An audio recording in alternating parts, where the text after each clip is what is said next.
Now, sanding on the lathe. Always remove the tool rest. What you don't want to be doing is sanding on the lathe and getting your fingers caught between the tool rest and the piece. So we want to remove this part of it and just get it out of the way. And now we have free access to the piece. So what I'm going to do is leave the speed up like it is. And I've got my sandpaper folded into thirds, which is going to insulate it. This sands a lot very quickly, and it can get pretty warm.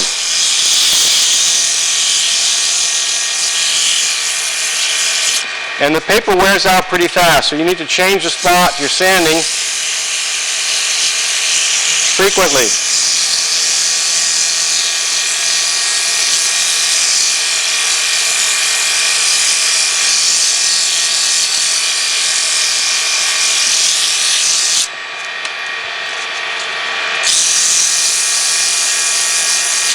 You can always go back to tools if you need to chisels. If you're not getting what you want, if the shape isn't turning out the way you want it, and then resand it.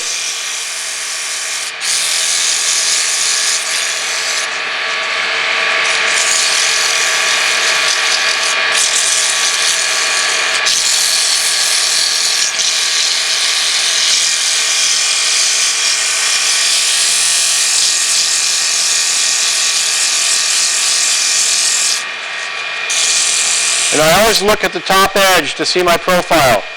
That's where it's going to be best visible. You want to try to minimize the amount of sanding you're doing, so you want to do most of the shaping with the chisels, not with the sandpaper. After sanding with a grit, it's a good idea to then sand along the length of the grain and remove any of those scratches, or as many as you can.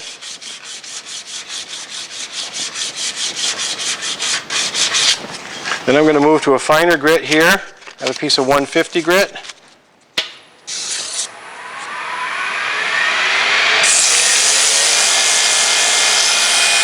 Now we're at 3,200 RPMs. We're really moving.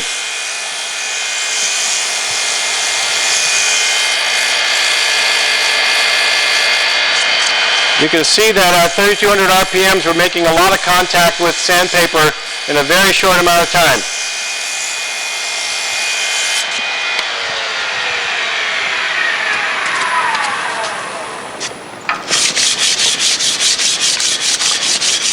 And then from here, I would go to a finer grit, a piece of 220 grit.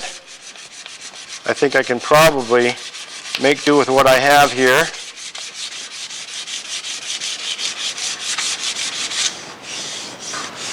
And then I would need to use some finish on it.